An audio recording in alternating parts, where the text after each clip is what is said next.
दंगों में अक्सर कूदने वाले नौजवान जो धन की रक्षा और धर्म खतरे का नशा जानकर दंगों में कूद पड़ते हैं, वो अक्सर बहुत ही निम्न परिवार के और बैकवर्ड परिवार के होते हैं, जिनके घर में मुश्किल से दो वक्त की रोटी का इंतजाम होता है। हमने इसके पहले कासगंज में चंदन को देखा और अब बहराइच में गोपाल मिश्रा को देखा। ये वो बच्चे हैं जिन्होंने अभी ढंग से राजनीति का राह नहीं जाना होगा, जिन्हें ये नहीं पता होगा कि कैसे नौजवान लड़कों को कुछ धूर्त नेता किस तरह से इस्तेमाल करके ऐसी रैलियों में भेजते हैं, और जो नेता इनको इस तरह से भेजते हैं उनके बच्चे विदेशों में अच्छी यूनिवर्सिटियों में पढ़ाई करते हैं, उसके बाद एक अच्छा पोस्ट वो पा जाते हैं। लेकिन कहीं ना कहीं ये झंडा के अलंबरदार बनकर जिस तरह से ये मुसलमानों के घरों के बाहर जाके नारेबाजी, उनके मस्जिदों के बाहर जाके नारेबाजी, जिस तरह से ये मस्जिदों पे जाकर भगवा झंडा लगा के न जाने कौन सी विजय, धर्म की जीत और धर्म की लड़ाई मानते हैं, मुझे आज तक ये समझ में नहीं आया। किस तरह से किसी मुसलमान के घर का इस्लामिक झंडा हटा के भगवा झंडा लगा के कौन सा ये अपने आप को प्राउड महसूस करते हैं, ये आज तक मुझे समझ नहीं आया। क्योंकि जो नशा इन्हें धर्म का चढ़ाया गया है, ये मात्र टूल किट बन के रह गए हैं उन नेताओं की जो इनके बल पर मुख्यमंत्री, सांसद, विधायक, यहाँ तक कि प्रधानमंत्री बन के बैठे हैं। लेकिन इनकी जानें चली जाती हैं। इनके मरने के बाद न इनके परिवार को कोई देखता है, न इनके आर्थिक सहयोग कोई करता है। नुकसान सिर्फ और सिर्फ इनके माँ बाप और इनके घर वालों का होता है।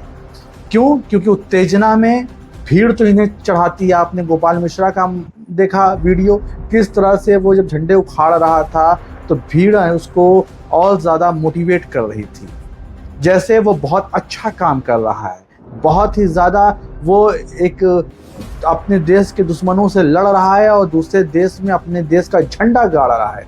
किस तरह की मेंटालिटी और किस तरह से दिमाग को इनके दूषित कर दिया गया जाता है कि ये अपना अच्छा भला बुरा खुद नहीं सोच पाते। 1992 का आपको याद होगा, बाबरी मस्जिद और राम मंदिर के नाम पे जो इस देश में बवाल काटा गया, इस देश में तमाम दंगे हुए, कत्लेआम हुआ।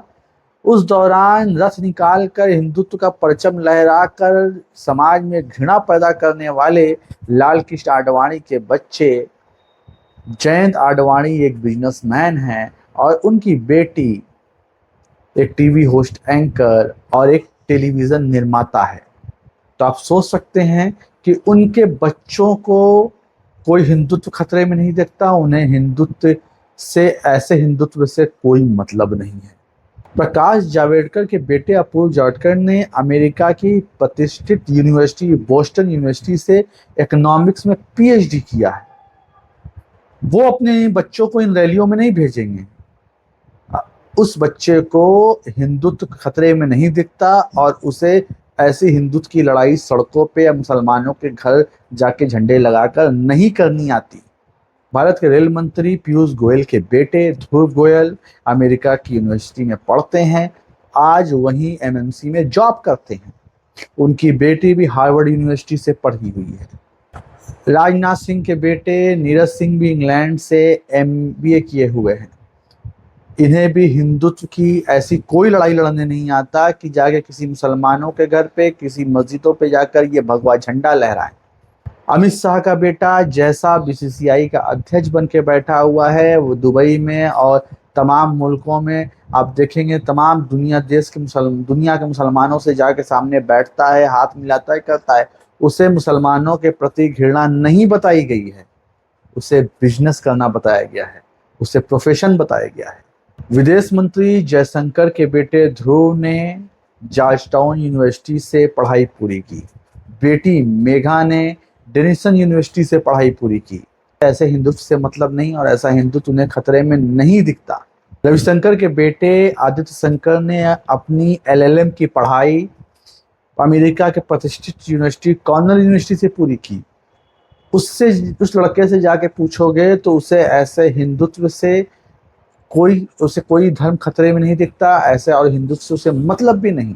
तो हिंदुत्ववादी पार्टी का परचम लहराने वाली पार्टियां हैं, उनके तमाम नेताओं के बच्चों को उठा के आप देख लीजिएगा तो वो विदेशों की प्रतिष्ठित यूनिवर्सिटियों से पढ़े हैं और अपने परिवार और अपने भविष्य को सिक्योर किए हुए हैं। लेकिन वही नेता इन तमाम बच्चों का, जिन तमाम नौजवानों का, इनको इसलिए वर्गलाते हैं कि देश में इन्हें रोजगार ना देना पड़े, देश में इन्हें अच्छी यूनिवर्सिटी ना देनी पड़े, देश में इन्हें अच्छे संसाधन ना देना पड़े, इसलिए इन्हें सिर्फ धर्म का नशा चढ़ा दो कि ये धर्म की आग में अपने ही मुल्क के, अपने हमवतनी भाइयों से ये लड़ते रहें और बिना सवाल किए हमारी पार्टी को वोट देते रहें। ये तो मात्र टूल किट बराबर है। आपको याद होगा कि गुजरात दंगों में 2002 में दंगों के बाद तहलका मैगजीन ने एक स्टिंग ऑपरेशन किया था। उस स्टिंग ऑपरेशन में बाबू बजरंगी जो सजा याफ्ता मुजरिम था, उसने कैसे कैमरे के सामने, जिसे पता नहीं था कि इस कैमरा चल रहा, हिडन कैमरे के सामने उसने ये कबूला था कि प्रशासन ने उन्हें 3 दिन की मोहलत दी थी कि जो करना है कर लो। और उस 3 दिन के अंदर आपको पता होगा कि गोधरा होता है, गुलबर्गा सोसाइटी होती है, नरोदा पटिया होता है और पूरे गुजरात में करीब 2.5 से 3 हज़ार लोगों की हत्याएं होती हैं।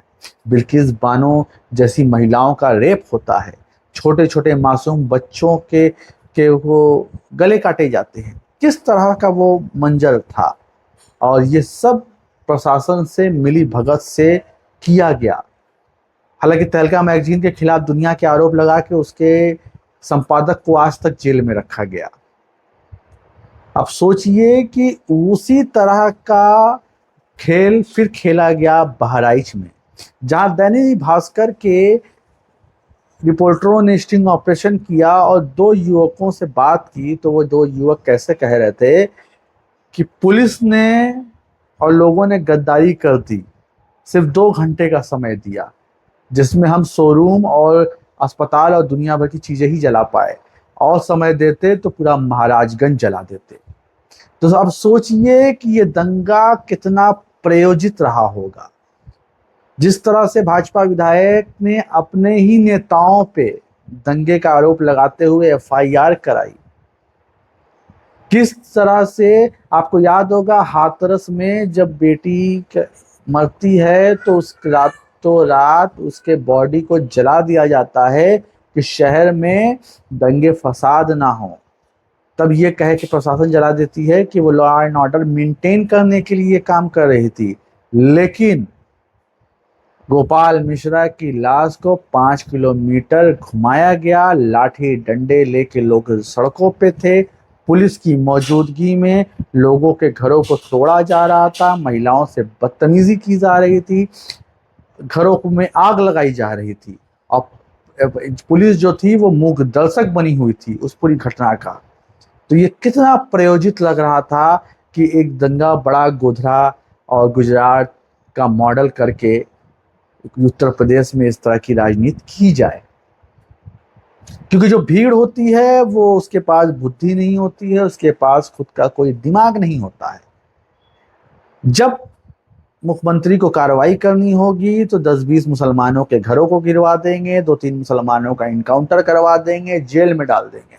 लेकिन अब आप सोचिए कि फर्ज करिए कि जो गोपाल मिश्रा के जहां था कोई गफूर खान रहा होता और किसी हिंदू बहुल इलाके में जाके नारेबाजी और इस तरह के अभद्र गाने बजाता और विरोध करने पे आपकी छत पे चढ़कर आपके भगवे झंडे को उखाड़ कर हरा झंडा लगा देता, आपके घर के बारजे को तोड़ देता, तब आप उसकी मॉब लिंचिंग करते या उसे मारते तो कहते आतंकी था, ये आतंकी की मौत मरा।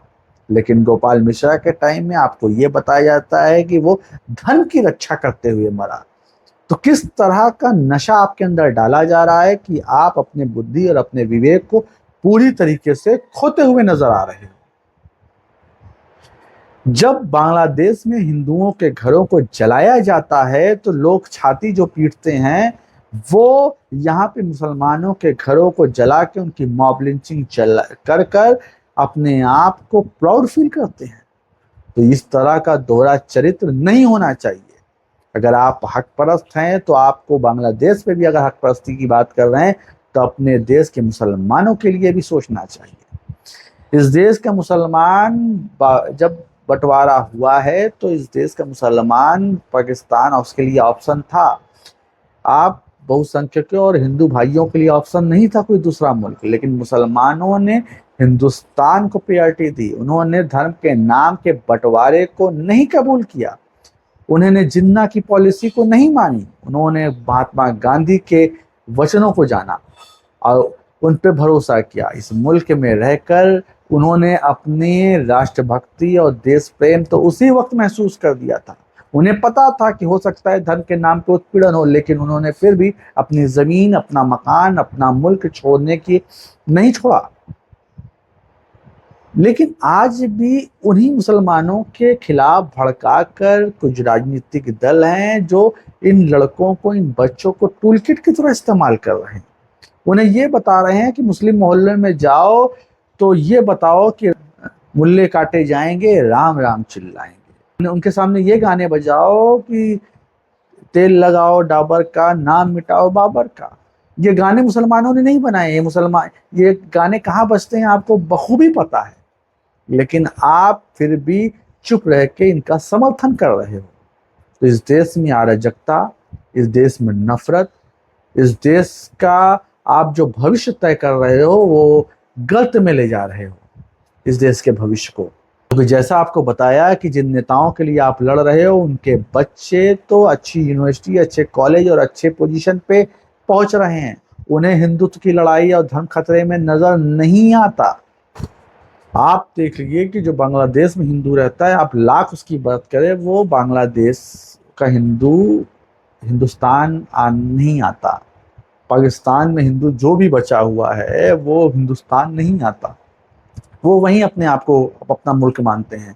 उसी तरह जो मुसलमान है वो बांग्लादेश और पाकिस्तान को नहीं, हिंदुस्तान को अपना मुल्क मानता है, अपने हमवतनियों को अपना भाई मानता है। लेकिन जिस तरह की मानसिकता, जिस तरह की व्हाट्सएप यूनिवर्सिटी पर नफरत परोसी जाती है, मुसलमानों के खिलाफ रोज एक वर्गलाने वाला मैसेज दिया जाता है, उससे ये जो जॉम्बीज की भीड़ तैयार हुई है, ये जॉम्बीज की भीड़ देश को खोखला कर रही है, देश को पल पल मार रही है, बलात्कारियों का समर्थन करा रही है, रेपिस्टों का।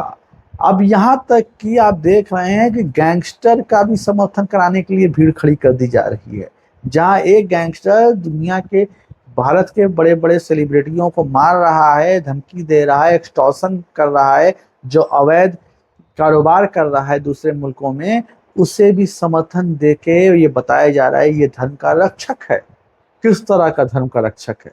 करणी सेना को के अध्यक्ष को मारने वाला धर्म का रक्षक कैसे हो गया? कैसे? चलो मुसलमानों से नफरत है, एक सिख सिद्धू मूसेवाले को मारने वाला धर्म का रक्षक कैसे हो गया? जिस तरह का नफरत का अफीम आपको चटाया जा रहा है ना, इसमें आप खुद को बर्बाद करोगे। कल यही गुंडे, यही गैंगस्टर जब आपके घर वालों को मार के एक्सटॉर्शन मांगेंगे, तब आपको ये समझ में आएगा कि नहीं, हमने गलत लोगों का साथ दिया। तो इसलिए इस देश में जो कानून व्यवस्था है, जो न्यायपालिका है, उसका सम्मान करिए। वो जिसको दोषी कहता है उसे दोषी कहिए। वो जिसे किसी, ये कोई मूवी नहीं चल रही है, अब भगत सिंह से तुलना कर देते हैं। मतलब हैरानी होती है, जिस भगत सिंह ने खुद को नास्तिक बताया, ये कहा, खुद को ये धर्म से दूर रखा, उस भगत सिंह की तुलना आज के गैंगस्टरों से कर देते हैं। इससे ज्यादा शर्म की बात तो हो ही नहीं सकती। आज के लिए इतना ही, मिलते हैं अगले वीडियो में। अगर ये वीडियो आपको पसंद आया तो लाइक करें, चैनल को सब्सक्राइब करें, शेयर करें। आपसे विदा चाहता हूं, आपका भाई अहमद शेख। खुदा हाफिज, नमस्कार, सत श्री अकाल, जय हिंद।